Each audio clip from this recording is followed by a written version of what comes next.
Ya estamos aquí, gracias. Carla Escoffier es nuestra invitada de esta ocasión. Carla, gracias por estar con nosotros. Carla Escoffier es directora del Centro de Derechos Humanos de la Facultad Libre de Derecho de Monterrey, autora del libro El Derecho a la Vivienda en México, Derechos Homónimos y del libro País sin Techo. Y debo decir yo que además es escritora de muchos mensajes en la red X, antes Twitter, que leo con interés porque me parece que hay muchos puntos de vista interesantes en lo que ella plantea. Carla, bienvenida, buenas tardes. Buenas tardes, Julio, muchas gracias por la invitación. Arnoldo, muy buenas tardes. Hola. Arnoldo Cuellar, que está con nosotros, periodista y conductor de PopLab. Arnoldo, buenas tardes.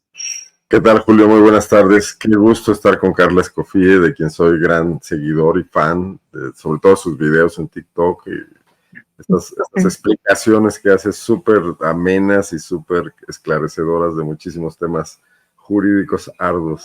Qué gusto tenerte acá, ¿eh? Qué reto. Estoy así. Así estamos. Carla, gracias. Arnoldo, gracias. Seguramente en un ratito debe llegar Arturo Rodríguez, Arnoldo, para dar materia para que tú puedas ahí comentar. Expliquémosle a Carla que Arturo suele llegar tarde, que se compone por algunos días y después otra vez va a las andadas. Y aquí estamos siempre vacilando y cotorreando sobre ese tema. Arnoldo, ahí está ya Arturo Rodríguez. Arturo, ¿cómo estás? Buenas tardes.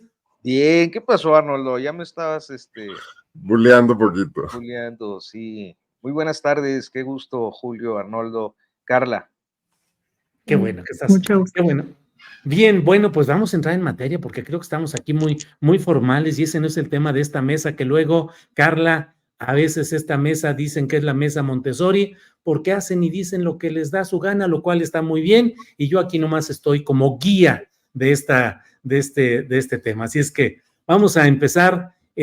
Arnoldo Cuellar, Arnoldo, ¿qué pensar respecto al tema del informe o reporte? Así lo tituló el presidente López Obrador, reporte, aunque luego en el cuerpo del texto 2 veces habla de que es una hipótesis, en el tema del mensaje que envía a los padres de los 43 normalistas desaparecidos en Iguala, Guerrero. ¿Cuál es tu lectura de lo que ha significado ese reporte, informe o hipótesis, Arnoldo? Bueno, pues parece una especie de testamento de López Obrador sobre el tema. Y me parece, yo no lo había leído, Julio, ahora que lo planteaste como tema, me puse a revisarlo con calma, había leído las notas que habían surgido. Bueno, pues fue como volverse a recetar varias mañaneras. Me parece absolutamente inadecuado, además que lo hace muy largo, que el presidente repita todas estas hipótesis sobre asuntos que no vienen al caso en el tema Ayotzinapa, sobre Felipe Calderón, bueno, que no son propiamente hipótesis, son sus explicaciones de las cosas, muchas de ellas estaríamos de acuerdo, pero no es el lugar para exponerlas, ¿no? Sobre lo mal que encontró las cosas en el país, sobre la guerra contra el narcotráfico, todo lo que sabemos que López Obrador piensa, que lo había dicho desde antes, y que ahora aquí lo repite y lo articula como una especie de justificación. Me parece poco gentil o poco delicado con respecto a sus interlocutores, los padres y las familias de los desaparecidos en Ayotzinapa, que esta enorme bola de nieve de por qué las cosas no están funcionando en el país y por qué encuentra una investigación corrompida probablemente, y de lo que tendría que hablar es de su incapacidad para enderezarla, ¿no? Que también se ensañe con personajes como Álvarez y Casa, no es el lugar ni es el momento. Yo creo que no aporta absolutamente nada, y lo único que yo termino por pensar es que el presidente está haciendo a un lado ese tema, lo justifica, así como justifica el tema de su combate de la inseguridad, en que se levanta temprano a las mesas y está ahí presente y conoce los reportes de todo el país, lo cual, sin embargo, no produce una estrategia para que esa situación amaine. Pues acá también, ¿no? Habla de que seguirá buscando, de que lo ha estado haciendo, de los detenidos, uno de los cuales, por cierto, un general acaba de salir en estos días con un amparo para seguir su proceso en libertad, y habla de todo este esfuerzo que él ha hecho, pero no habla de la escasez de resultados que ha tenido, y entonces se encuentra una serie de responsables a los cuales fincarles responsabilidades. Me parece que este tema quedará pendiente, que además la administración de López Obrador contribuyó a lo mismo que él está señalando y criticando, que es al manoseo del tema y a la complicación para resolverlo en el futuro también, ¿no? Gracias, Arnoldo. Carla, ¿qué opinas sobre este tema del reporte, informe, hipótesis o como lo queramos analizar o denominar del presidente López Obrador en el tema de los 43? Carla. Bueno, yo coincido totalmente, o sea, a mí me pareció bastante insensible. Uno, por digamos, el auditorio al cual formalmente se está dirigiendo, que son a los padres de Ayotzinapa. O sea, de entrada, desde ese punto de la sensibilidad, me parece un grave error, sobre todo porque de alguna manera les trata de explicar momentos que ellos vivieron, ¿no? O sea, de cuando se firmaron ciertos acuerdos, ciertos avances de la investigación, que ellos estaban allá y que ellos eran plenamente conscientes, acciones que se tomaron con su conocimiento y anuencia, y que ahora el presidente, pues en esta carta pareciera contárselas, explicárselas con otra narrativa, ¿no? De manipulación, justamente el tema de Emilio Álvarez y Casa, que por supuesto que como cualquier figura que ha detentado cargos tanto a nivel nacional como en internacional, no hay que olvidar que la OEA es una institución pública internacional, pero es pública y se paga también con impuestos de los mexicanos y de todos los países de América Latina. En ese sentido, por supuesto que está sujeto a la crítica y por supuesto que podemos discutir y en otro momento hablar de su desempeño no en la Comisión Interamericana, pero es totalmente, digamos, desafortunado el querer analizar una situación que ocurrió en aquel entonces con base en lo que la figura de Emilio Álvarez y Casa hoy está, digamos, teniendo como parte de la oposición, como ahorita que fue senador, etcétera. Entonces, me parece totalmente insensible en ese aspecto no frente a Álvarez y Casas, sino frente a los familiares. Pero hay un segundo espectador que está implícito, que somos todas y todos, ¿no? Por algo se hace pública la carta, por algo también es extensiva en varias cosas que estoy segura que no las puso tanto porque crea que digamos, que debían saber en ese momento, que desconocían del todo los familiares, sino más bien porque es una manera, justo como se mencionaba, de una especie de testamento. Me parece que esto marca por completo el sexenio. Una de las grandes promesas de este sexenio fue el tema de Ayotzinapa. Yo creo que nadie con mediana razonabilidad esperaría que hoy esté resuelto el 100% el caso de Ayotzinapa. O sea, por la complejidad del asunto, porque es un caso de desaparición forzada, porque la localización de personas desaparecidas a veces puede ser bastante compleja y más cuando ya hubo todo un manejo y modificación de pruebas, etcétera, con toda la verdad histórica. O sea, la verdad histórica no es solo el tema de que fue una mentira, sino que mina también en muchos aspectos la posibilidad de esclarecer la verdad. Pero lo que estamos viendo acá es que a pesar de que hubieron avances, que sí hubieron en este sexenio avances en el tema de la investigación de Ayotzinapa, de alguna manera se echan para atrás por esta, digamos, gratitud, porque no encuentro otra forma de explicarla, hacia el ejército, que me parece incomprensible. Se han dicho 20,000 cosas de por qué esta, digamos, mancuerna que hace López Obrador con el ejército, que si por un miedo a un golpe de Estado, que si por más una postura que él realmente ha sostenido, de fidelidad al ejército, de verlo como una gran institución mexicana, pero la realidad es que eso va a terminar costando bastante, sobre todo uno, principalmente en el caso de Ayotzinapa; dos, obviamente en el legado que tanto le preocupa al presidente; y tres, también pues lo que siempre se ha dicho y es lo que más me preocupa, a veces creo que el presidente cree que decisiones como el tema de darle tanto poder al ejército y que se reflejan en el caso de Ayotzinapa es por una desconfianza hacia él como su persona. A mí me queda claro y yo puedo confiar por completo que López Obrador sería incapaz de, no sé, utilizar el ejército para cierto tipo de atrocidades y que hay cosas que en su mano él no las va a reproducir. Pero ¿qué va a pasar el día de mañana que gane un Eduardo Verástegui, el día de mañana que gane, no sé, o sea, un personaje que ni siquiera está en el radar actualmente, una Lili Telles, no lo sé, un personaje que sí pueda utilizar todo eso y que, digamos, en contra de la población de manera más directa? Bien, Carla, gracias. Arturo Rodríguez, ¿cómo ves el tema que desde luego pues genera de inmediato la separación de opiniones de quienes dicen que hay toda esa politización y esa partidización de los adversarios, como el propio presidente lo plantea, y quienes deploran, diría yo, deploramos, porque yo estoy en esa misma línea, deploramos el contenido, el enfoque del reporte, hipótesis del presidente? Pero ¿cuál es tu opinión, Arturo, por favor?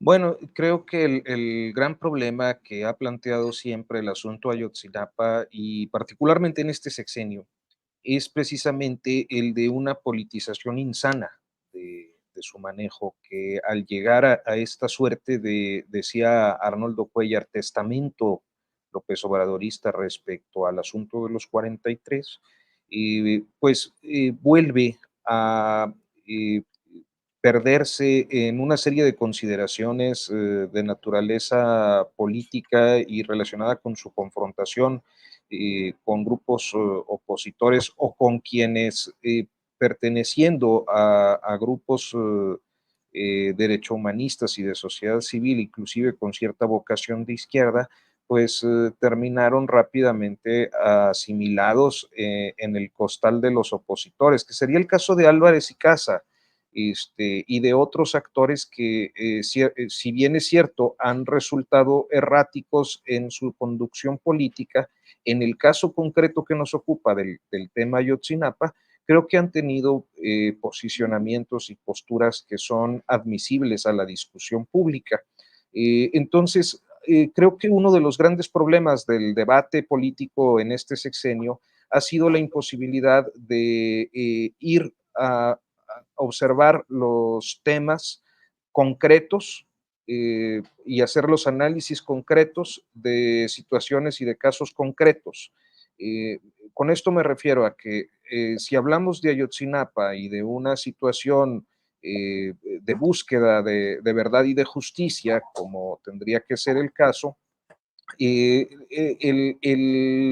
conflicto político está de más, la apología del ejército mexicano está de más, la reivindicación de postulados de naturaleza política que pueden ser o no aceptados por amplios sectores de la población está de más.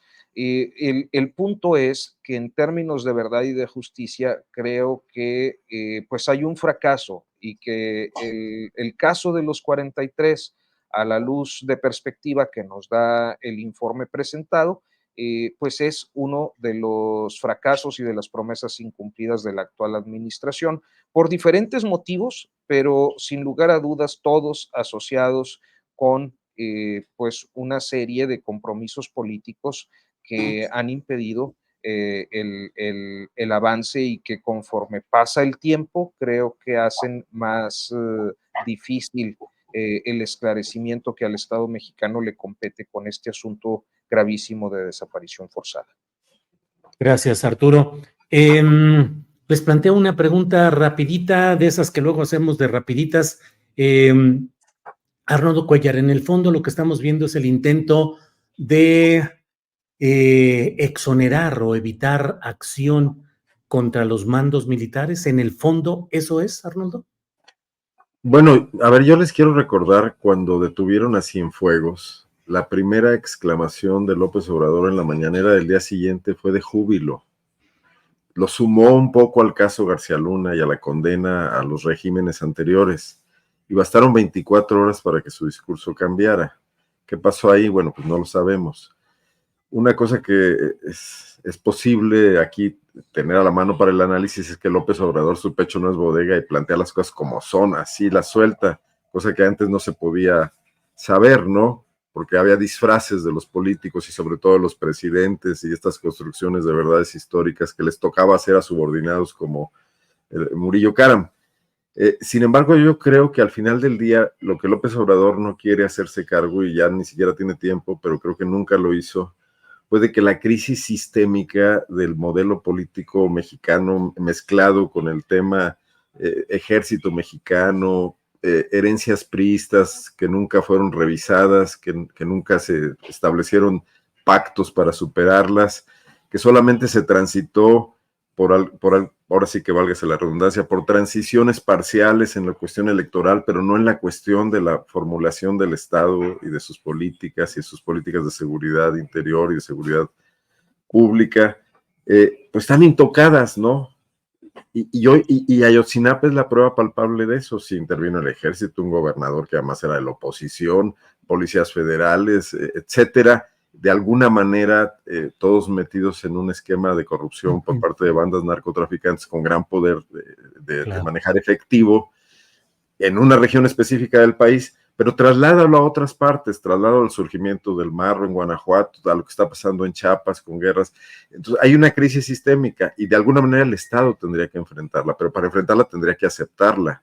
Y yo creo que es una gran falla de la Cuarta Transformación. Ni siquiera sabemos dónde estamos parados, porque quienes tienen la información son ellos y quienes pueden de alguna manera plantearle a la sociedad el estado de emergencia en el que vivimos en muchos casos y la colaboración que se requeriría para hacer frente a eso, como pasó en Italia cuando decidieron tener jueces ocultos para juzgar a los mafiosos. Pues aquí no lo sabemos y ellos no están dispuestos a decírnoslos, y en ese sentido López Obrador se suma, no obstante su discurso franco, a la simulación del pasado, ¿no? Gracias, Arnoldo. Carla, ¿qué opinas? El reporte, informe del presidente López Obrador es un intento de exonerar o dejar aparte sin acción judicial ni política a los militares. ¿Ese es el fondo? O como plantea Arnoldo, es un asunto multifactorial, sistémico. Es el sistema en sí mismo que no puede hacerse justicia porque sus partes son las que están involucradas en el entramado criminal. Carla. Bueno, yo coincido con Arnoldo en el tema todo esto de la transición, que fue meramente partidista, a lo mucho electoral, pero no una transición a la democracia propiamente como hubo en algunos países de América Latina, incluso en Chile, que no cambiaron su constitución y que el tema de la impunidad de los crímenes cometidos, etcétera, prevalece. Hubo al menos cierta posibilidad de cambio de lógica de relación del Estado hasta cierto punto con la ciudadanía.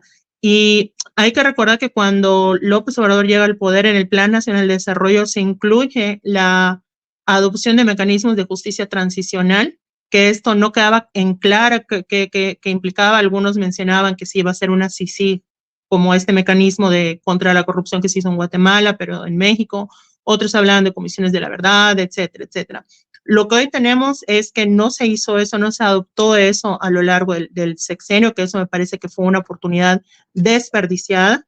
Sí que se hizo una comisión de la verdad en materia de la guerra sucia, que eso me parece que no hay que sacar de este análisis de Ayotzinapa, porque justamente como se comentaba, es la misma institución que cometió todas las atrocidades de la guerra sucia, que hizo la persecución política en los 90 a miembros del PRD, en la guerra del conflicto armado en Chiapas, etcétera. Es la misma que aparece en la guerra contra el narco que utiliza Calderón, ¿no? Hay ciertos rasgos institucionales que tienen su pedigrí en la guerra sucia y que eso no lo podemos obviar y que prevalecen. En ese sentido, a mí, y con mucha cautela, porque no me gustan esas comparaciones de que se hacen con países, de que si México es o no Venezuela, porque me parece incluso está bastante insensible para la gente de Venezuela, pero si pudiéramos hacer un análisis de cuál es la situación ahorita en México con el ejército, a mí me parece que en todo caso es un poquito más análoga con el debido respeto a esos países y también con las salvaguardas y diferencias a lo que pasa en Egipto y en Guatemala, por ejemplo, que el ejército es un actor de fuerza constante en el Estado, que no se puede entender el Estado mexicano sin la presencia del ejército, sobre todo en los últimos años, pero no solo una presencia en las calles o la presencia que desde el 2006 hemos advertido de repente ver pasar un camión del ejército, de la Sedena o algo por el estilo en nuestras ciudades o en puntos donde antes no lo había, sino me refiero a una presencia justamente también en la toma de decisiones, ¿no? De cómo el país también se perfila con base en lo que puede negociar de alguna manera con el ejército.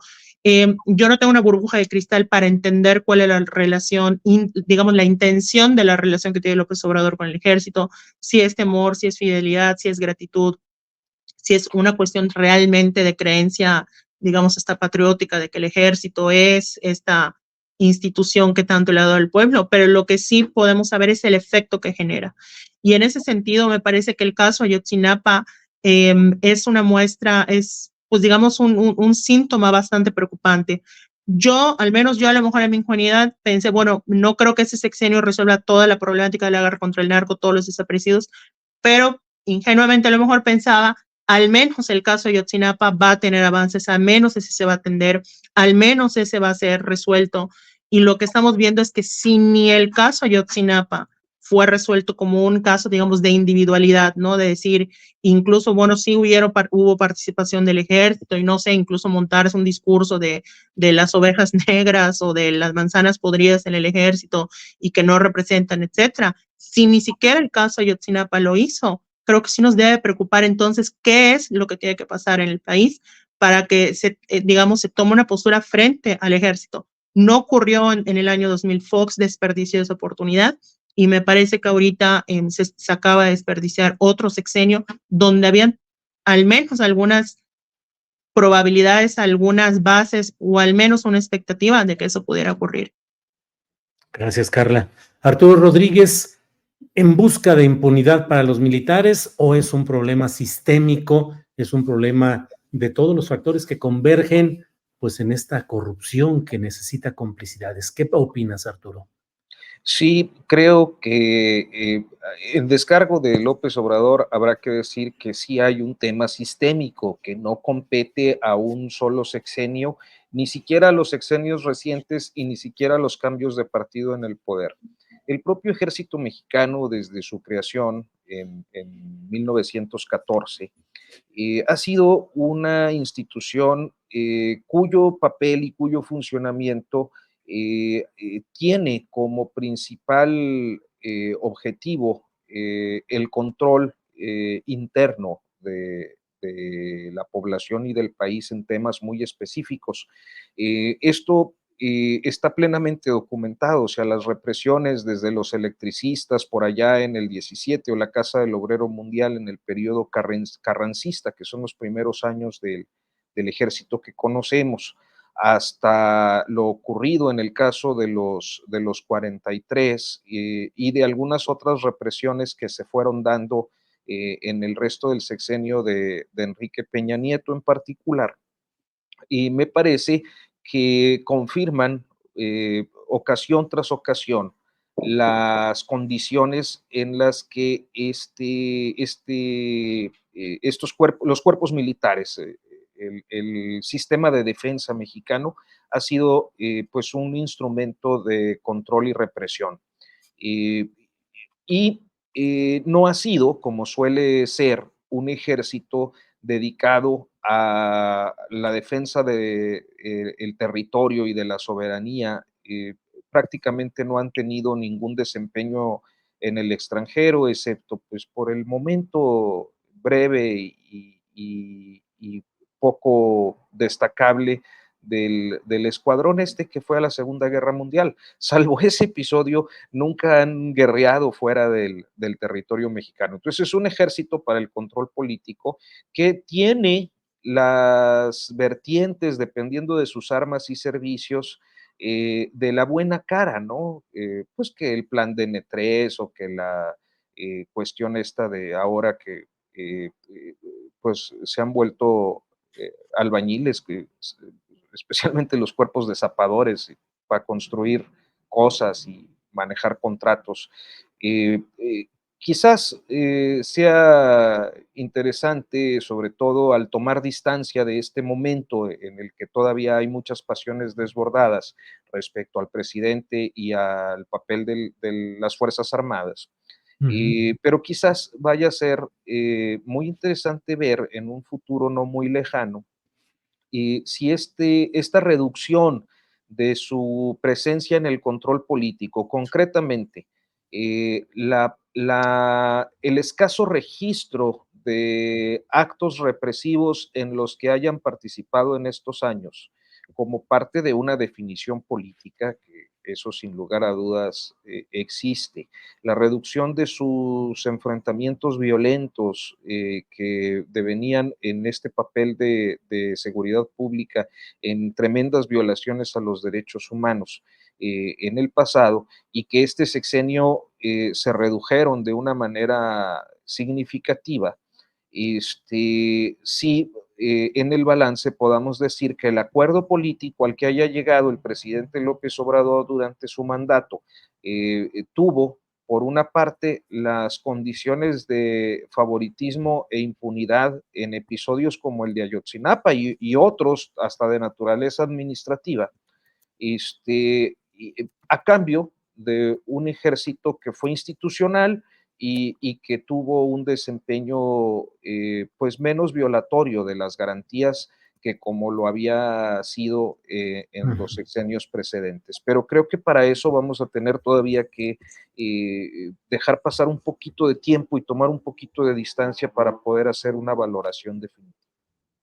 Bien, Arturo, gracias. Arnoldo Cuellar, vámonos a temas más amables, más alegres, más propicios para una ¿Hay mesa. algunos? Claro, los cambios de los dirigentes de los principales partidos políticos encabezados, las masas, los sectores volcados ya, unos a favor de Alito, otros en el PAN ahí todavía peleándose, y en Morena pues todo apunta a que haya candidatura única o cuando menos candidatura muy determinada, que es la de la actual secretaria de Gobernación. ¿Cómo vas viendo ese tema de los cambios de dirigencias en los principales partidos, Arnoldo?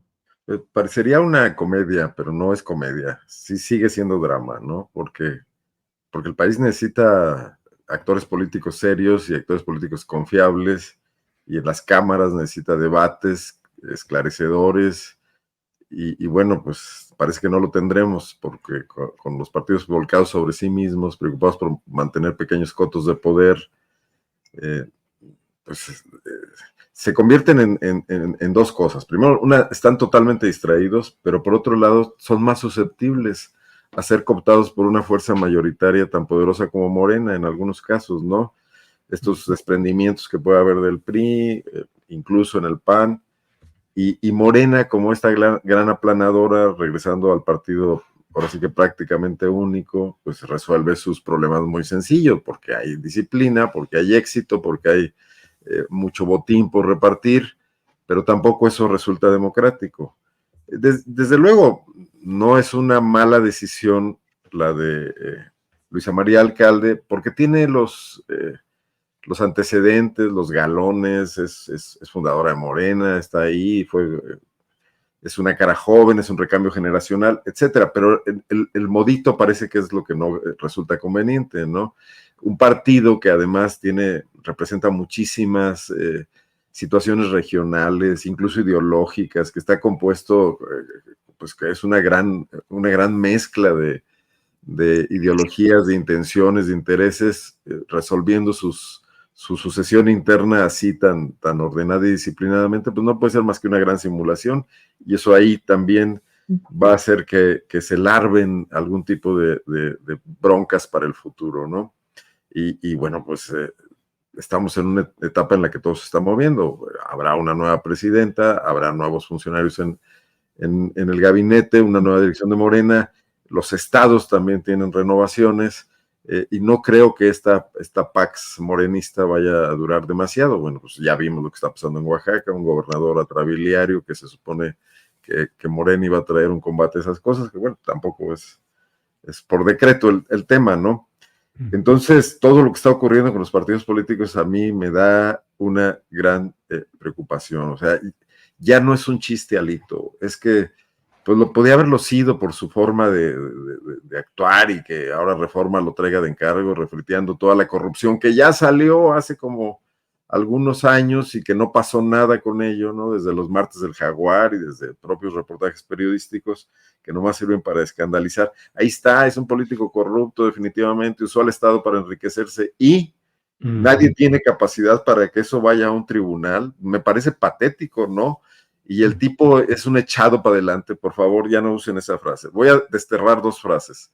A ver, ¿cuáles? Echado para adelante es una y la otra es narrativa, porque desde que Alito las usa para todo, ya hay que proscribirlas del lenguaje, ¿no? Está bien, me sumo a esa proscripción de esos dos términos, Arnoldo. Pero fuera de eso está, lo hemos dicho aquí otras veces, está el país con todos estos problemas, pues algunos de primerísima urgencia, como es la violencia, y otros que tampoco son para descuidarse, como es el tema de la infraestructura, el tema del agua, etcétera, y los conductores políticos del país, los que recibieron el voto, los que van a ir a las cámaras, los que van a negociar por nosotros, son estos personajes, ¿no? Entonces, así es. Bien, Arnoldo, gracias. Carla, ¿qué comentarios? Ya ni hablé del PAN, pero también hay mucho que decir, pero bueno.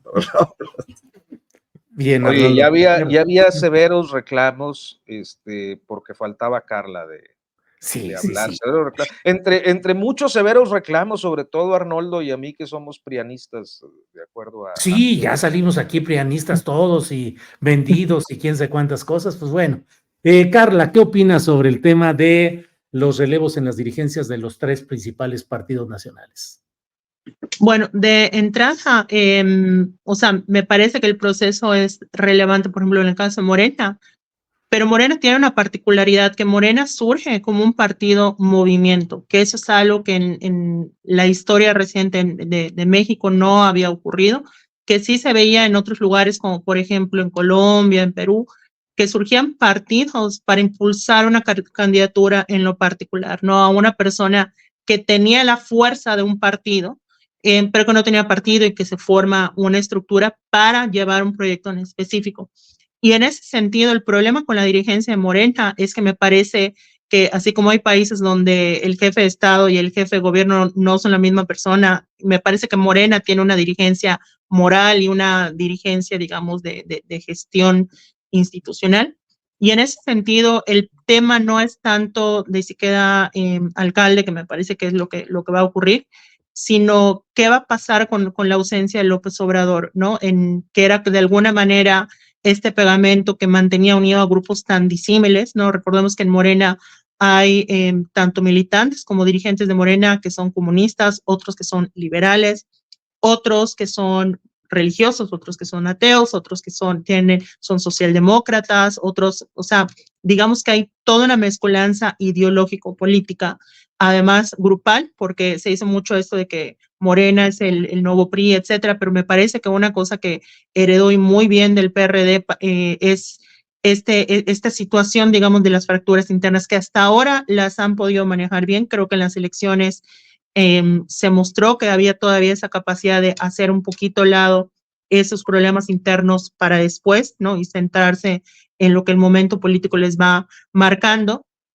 Pero aquí la pregunta va a ser, ¿cómo va a ser el factor en Claudia Sheinbaum? Que por supuesto, aunque mucha gente dice que no tiene carisma, sí tiene jale en muchas personas y sobre todo dentro de Morena, tiene la confianza en muchos sectores del partido, pero que sí se va a enfrentar a un partido bastante diferente sin la figura aglutinadora de López Obrador. Y en ese sentido, ¿cuál va a ser la interacción de la dirigencia con la presidenta? Y por otro lado, pues en el caso del PRI, digo, voy a ahorrarme todos los comentarios salitos, todos los comentarios adjetivos que podría decir que ya se dijeron, que se han dicho, que prácticamente son los que se dicen en todos lados. Yo creo que no, a estas alturas no hay alguien que defienda la figura de Alito. Pero sí es interesante lo que está pasando con el PRI, con esta idea que él planteó de hacer un rebranding del PRI. Me parece que eso es un reconocimiento, obviamente, a lo que pasó en las elecciones. El logo del PRI pesa. Y eso me parece que se vio incluso desde antes con la figura de José Antonio Meade. Mucha gente no votaba por José Antonio Meade, no porque le tuviese desconfianza a la figura de José Antonio Meade, sino porque tenía el sello del PRI. Y de hecho hay una entrevista que le hacen en medio de en las últimas semanas de la campaña, donde le preguntan si el logo PRI no le está afectando su candidatura, e incluso el José Antonio Meade se desespera y como que contesta por la tangente manifiestamente enojado. ¿Por qué? Porque sabía que eso era un lastre que iba a impedirle cualquier posibilidad de conseguir lo que sea. Y por otro lado, vemos que con Xóchitl Gálvez pasó lo mismo. Esta idea del rebranding me parece bastante, por un lado puede ser o una ingenuidad por parte de Alito o bien una estrategia para ganar tiempo o vayamos a saber para qué. No es fácil un rebranding para un partido como el PRI. Por allá mucha gente comentó que eso es algo que no es novedoso, que se hizo justamente como movimiento ciudadano. El problema es que no es ni la misma condición, digamos, ni histórica, ni simbólica, ni incluso de visibilidad que tenía Convergencia, ahora Movimiento Ciudadano, a la que tiene el PRI. No se da ese rebranding en una etapa de crisis, al menos mediática, en la cual hay una acusación o una serie de acusaciones muy graves contra el dirigente Alito Moreno y ahora más con este proceso para perpetuarse en el poder, muy al estilo priista, no sé de qué se quejan en ese aspecto. De tal manera que me parece que esta idea de hacer un rebranding solo puede ganar tiempo. Y lo último será ver el caso del PAN, o sea, ¿qué va a hacer el PAN a partir de estas elecciones, no? Porque la dirigencia que quede va a tener que tener mucha claridad sobre si sigue o no con la alianza con el PRI. Por ejemplo, en el caso de estados como Yucatán, la alianza PRI-PAN simplemente fue una especie de autosaboteo. ¿Por qué? Porque resulta que iban en alianzas por el gobierno del estado, pero no para todos los municipios, no para todas las, o sea, no para todos los cargos, iban en conjunto. Entonces tenías a operadores priistas que tenían que estarle, digamos, haciendo promoción al candidato del PAN-PRI, que todos sabemos que pues era panista, Renan Barrera de Carrera, y diciéndole a la gente, vota por el PRI, por el PAN, no votes por Morena, pero para este cargo no votes por el PAN, vota por el PRI. Entonces, demostró que es una alianza no solo, digamos, inoperante o poco, digamos, o contraproducente precisamente por el símbolo del PRI, sino porque realmente el PRI y el PAN siguen teniendo diferencias en muchos estados y siguen siendo rivales. Entonces, me parece que el PAN también, si busca de alguna manera reestructurarse o reformular el posicionamiento que tiene el espectro político, realmente tiene que, digamos, repensarse por completo esa alianza que poco le aporta y que creo que mucho le pesa. Bien, Carla, gracias. Arturo Rodríguez, aprovecha tu oportunidad. Solo quedas tú para salvar el honor de Alito Moreno. Te queda la oportunidad de declarar que sí ves bien ese proceso de Alito Moreno. Arturo, ¿cómo ves todo lo de los tres principales partidos? Ya me dejaron con muy escaso margen. Pues mira, el caso del PRI es de esos de penita ajena, ¿no? Como que lo ves y qué feo. El hecho de que un replanteamiento de su presencia histórica se dé con una de las personalidades más controversiales en términos de corrupción, de impunidad, de abuso, de prepotencia, de majadería, una figura cuya sola presencia en la vida pública ofende a la inteligencia de los ciudadanos electores en este país. Y que justo el día en el que se revela la tendencia de una playa, él vaya al INE a abogar por sus estatutos impuestos a una militancia donde yo creo que hay, como en todas partes, gente buena y comprometida con algunas causas políticas que enarbolan aún dentro de su ideario, y una gran mayoría de políticos que han contribuido de manera decidida al desgaste y al cierre atropellado y penoso del ciclo histórico que vive el PRI desde hace años. Porque el PRI efectivamente tuvo un ciclo histórico que se cumplió.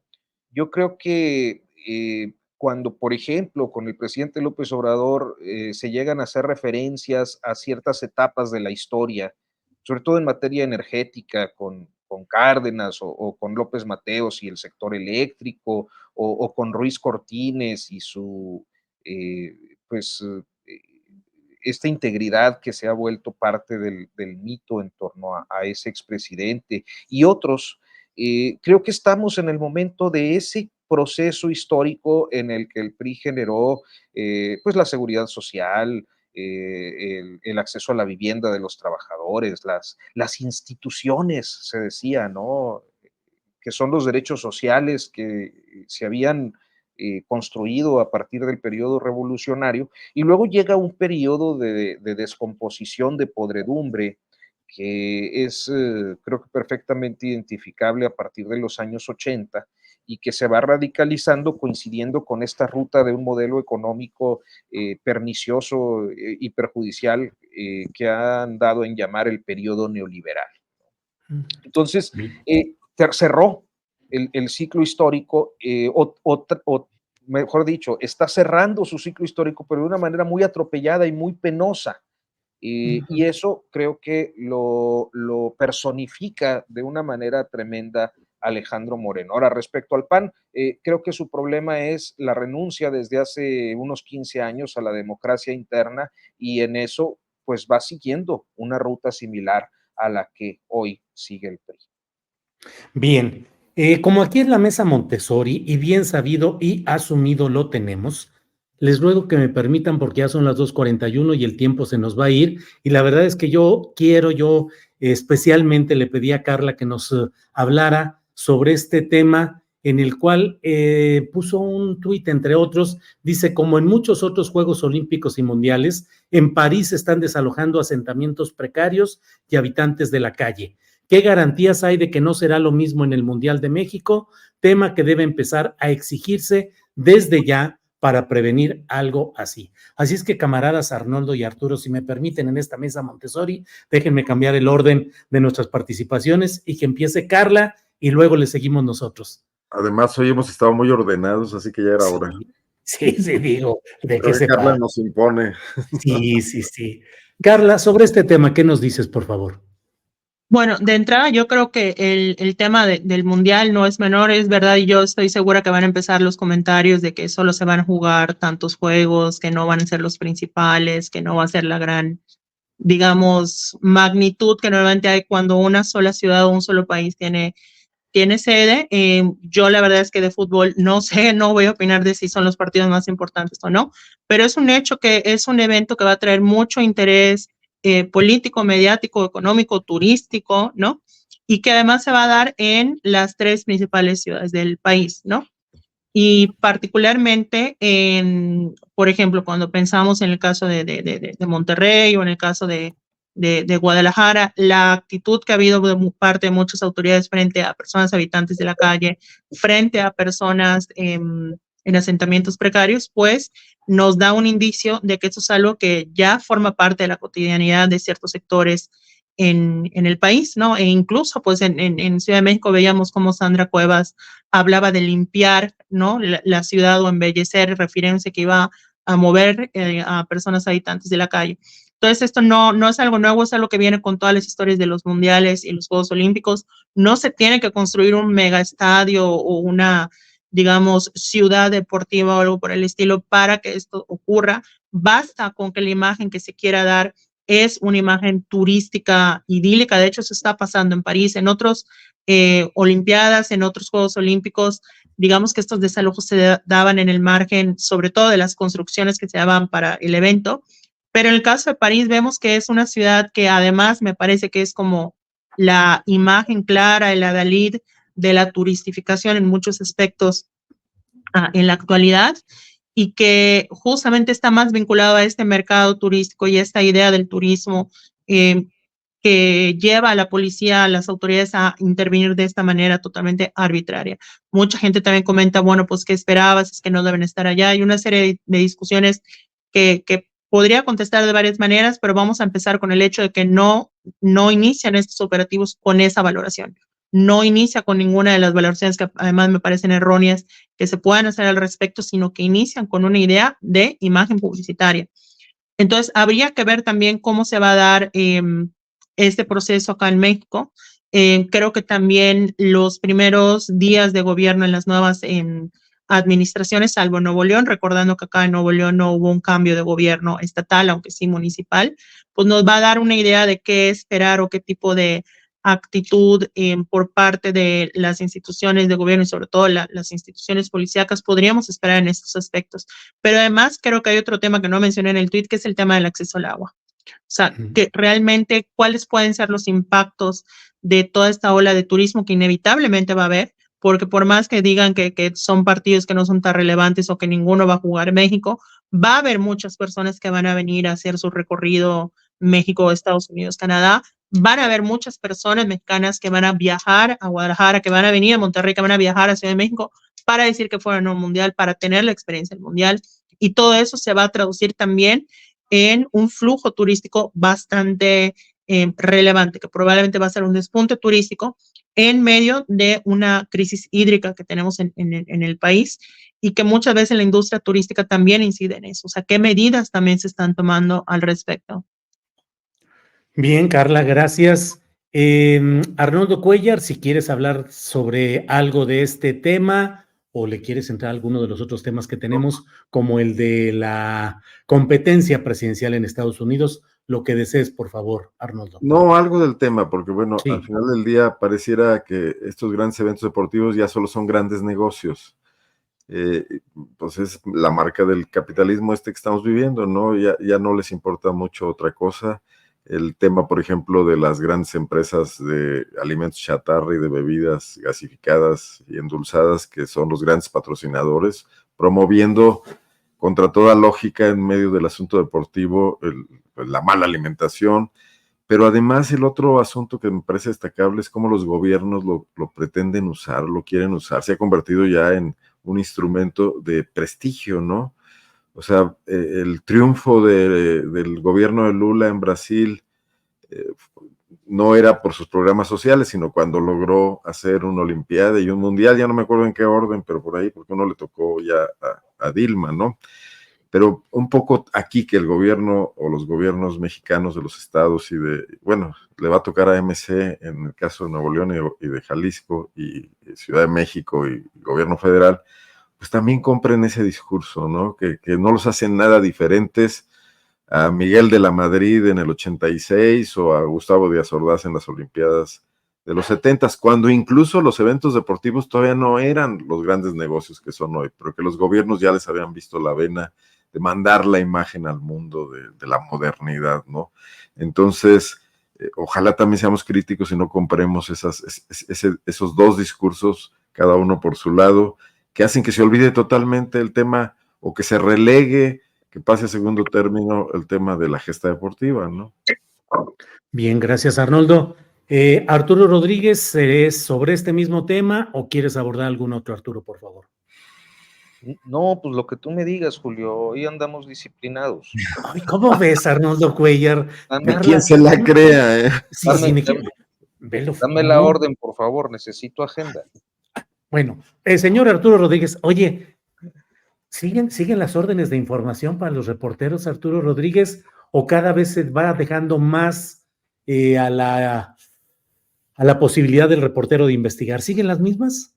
Pues no, mira, a ver, mi experiencia en proceso nunca fue de dar órdenes de información, eventualmente sí había alguna en el sentido de, oye, está pasando tal situación, necesitamos ese asunto, ¿no? O vete a cubrir, no sé, Nochistlán o las autodefensas, ¿no? Pero no con preguntas específicas que tuvieras No, que hacer. no, a mí jamás en Ujú. proceso nunca, ni en el pasado, ni en el presente. Y yo en mi proyecto, el Coahuilense Noticias, tampoco, o sea, lo que siento hoy que funciona más tanto para el medio como para los profesionales del periodismo es la asignación por proyecto. Yo pienso así en proyectos, ¿no? Por ejemplo, ahorita traen una línea de investigación a algunas de las colegas en el Coahuilense a propósito de una columna que publicaste sobre el tema notarial en Coahuila, ¿no? Ajá. Que además fue un escándalo tu columna hace que será unos 10 días, 2 semanas, Ujú, ujú, es- sí, sí, sí. y que pone sobre la mesa una serie de condiciones de irregularidad y de control y de abuso sobre la tenencia de la tierra. Y, saco el tema de Coahuila para no coahuilizar como lo hacen los Ujú. colegas de Guanajuato.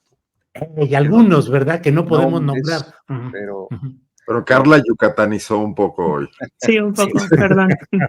el, no, lo que pasa es que en todo el país existe una asociación permanente entre la vida política, entre los políticos, los empresarios y la tenencia de la tierra. O sea, Ujú, inclusive estos espectáculos de equipos deportivos que se hacen, este, visto de una manera muy externa y sin el apasionamiento del gusto por consumir ese tipo de productos, eh, de espectáculos, pues siempre tienen también una muy buena fuente de especulación o un buen campo de especulación, inclusive inmobiliaria o de infraestructura, para los negocios al amparo del poder. Entonces eso es persistente. Y yo creo que el asunto de los notarios en este país, de los sistemas catastrales y de los registros públicos cada vez menos públicos en la mayor parte del país, nos llevan a saber que quizás así como se ha estado discutiendo la podredumbre, los atrasos, el desastre que existe dentro del sistema judicial, pues habrá que ver en su momento, con todo y los gritos y los sombrerazos que van a salir por la idea del atentado contra la propiedad privada, pues que tenemos que voltear a ver los regímenes de propiedad, porque también ahí se han amasado grandes fortunas producto de la corrupción e impunidad, ese binomio cuadrado perfecto de nuestra vida pública. Don Arturo, ha estado usted espléndido, como siempre, sublime, muy bien, Arturo. Pero el tema de Coahuila y los notarios está el asunto de la famosa servilleta de Marco Cortés firmada con Alito en un restaurante, ¿no? Pues se repartían notarías también. Claro, sí. Y este es el de Jean-Paul Hubert, creo que es Hubert como debe pronunciarse, Olea Contró, que le entregaron su notaría 2 o 4 días antes de que terminara Rubén Moreira de gobernador, y que el hermano de este notario súbito había emitido una sentencia en segunda instancia contra el académico Sergio Aguayo por las acusaciones que Humberto Moreira implantó contra el propio daño moral. Sergio Aguayo. Sí, pero ahí está ese punto. Qué bueno, Arturo. Bueno, pues ya leeremos lo que el coahuilense publique sobre esto. Bueno, pues regresamos a nuestra programación habitual. No es cierto, nos vamos ya con lo que sigue y vamos con Carla para ver qué hay con el postrecito. ¿Así fue, Arnoldo, o me hice bolas? Está bien. ¿Seguías tú? Adelante. No, está bien con Carla. Carla, aquí acostumbramos a hablar de las elecciones norteamericanas, aunque sea brevemente. Ay, Arturo, no va a haber guanajuatización de los postrecitos, ya es ganancia. No, Carla, sí. Carla, por favor, postrecito, ¿qué es el comentario final que quieras hacer de cualquier índole? Carla, por favor. Bueno, nada más, creo que también con el tema de la reforma judicial, que creo que es un tema que va a seguir en la agenda, que va a haber mucho tiempo para hablar de ella.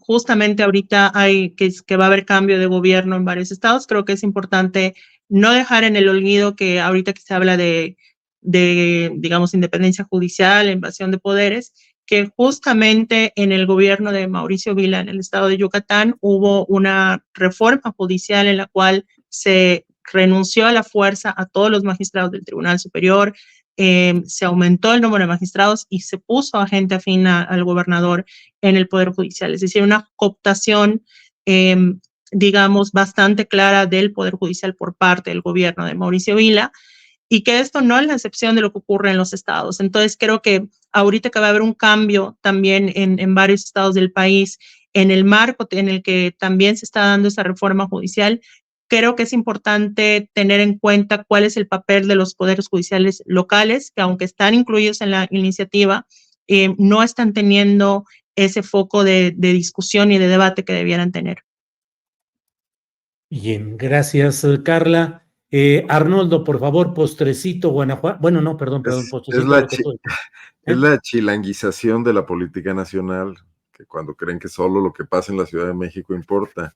Pero es que ya aquí está excluido lo chilango, ya es Coahuila, Guanajuato. No, no hay centralismo a la inversa. Pero el tema que toca es muy interesante, Carla, porque se cree que se está discutiendo un asunto enorme con el debate del Poder Judicial y su reforma, y en realidad si no cuentas a los poderes judiciales de los estados, yo creo que el porcentaje de casos de delitos que procesa no son comparables, ¿no? Y ahora que me acuerdo, y ahorita me cayó el 20, Vicente Fox hizo lo mismo como gobernador de Guanajuato. Una de sus primeras medidas fue pedirles la renuncia a todos los magistrados del Poder Judicial Estatal y poner a los suyos. Ahí no trajo tan allegados, se trajo a Miguel Ángel García Domínguez, ustedes se van a acordar de él, del caso Aguas Blancas, jurista guanajuatense que también era, pues muy, muy acreditado, y que hizo una muy buena labor, justo precisamente porque le metió mucha disciplina al Poder Judicial de Guanajuato, que sí estaba bastante anquilosado, pero no todo partió de una intervención de Vicente Fox como gobernador, que llegaba con toda la fuerza que le daba el hecho de haber derrotado al priista Vázquez Torres y haberse sobrepuesto al veto de Carlos Salinas de Gortari, ¿no? Pero está la otra parte complementaria, que son las fiscalías, ¿no? Porque es el gran cuello de botella de los casos penales, donde lo que llega a los poderes judiciales realmente ya pasó por las fiscalías y ahí se atoraron muchísimas cosas. Ahí es donde está el gran tema de la impunidad y está quedando de lado. Entonces nos estamos echando un pleito enorme por un asunto que, aunque se resolviese de la mejor manera posible y hubiese un gran acuerdo para hacer lo que no va a pasar, no estaría atendiendo más que un pequeñísimo porcentaje de los problemas que tiene el aparato de justicia del país, ¿no? Así es, así es. Bueno, pues sobre ese mismo tema, el que tú desees, Arturo, en el terreno del postrecito ya de fin de nuestro programa. Arturo, por favor. No se les va una en el chat que ya estaban reclamando que Arnoldo finalmente guanajuatizó cuando dijo que no iba a guanajuatizar. Ya sabes, ya es una sabes. referencia a pie de página. Oye, y también hay muchos comentarios de que Carla está bien sacada de onda con Sí. el desorden de esta mesa. Pues es que ella es una Yo la persona veo muy a gusto. No, Tú al la ves. contrario, es más fresco sin que estar tan con el nervio Así, del tiempo y todo, es mucho más fresco así. así son, Carla, así son, pero yo aquí nomás estoy así viendo el cruce de opiniones y todo. Les pregunto una cosa, responden otra. Hago preguntas de minuto y medio, Carla, elaboradas. Bla, bla, bla, bla, bla. Dicen, sí, nada más que déjame tocar otro tema que me parece, y se van por. Así es esto, ni modo. Bueno, para cerrar, Arturo, No, por favor. para cerrar, no, muy rápido, pues mira, no, ya no hablamos del asunto estadounidense, creo que para el registro histórico es muy interesante cómo se dio el desenlace de la no reelección, pues, de Joe Biden, y también cómo los momios dicen en el lenguaje de las apuestas, ¿no? Sí. Las probabilidades para los demócratas parecen mejorar de una manera significativa con la nueva elección de Kamala Harris, que sin embargo me llama mucho la atención cómo hay campanas echadas al vuelo entre muchos mexicanos, cuando también es necesario observar que tanto el candidato y su estridencia de los republicanos como la de los demócratas, pues han estado permanentemente relacionados con el complejo industrial militar y con estos grandes corporativos detentadores del capitalismo en expansión más salvaje que hayamos atestiguado en la historia, ¿no? La farmacéutica, la refresquera, la armamentística, la energética, y que bueno, pues a final de cuentas como observadores creo que vale la pena ver cómo se mueven este tipo de procesos en los que se supone habría durante mucho tiempo la convicción de una democracia y de una vida pública ejemplar que nos ha enseñado la historia reciente que no lo es tanto.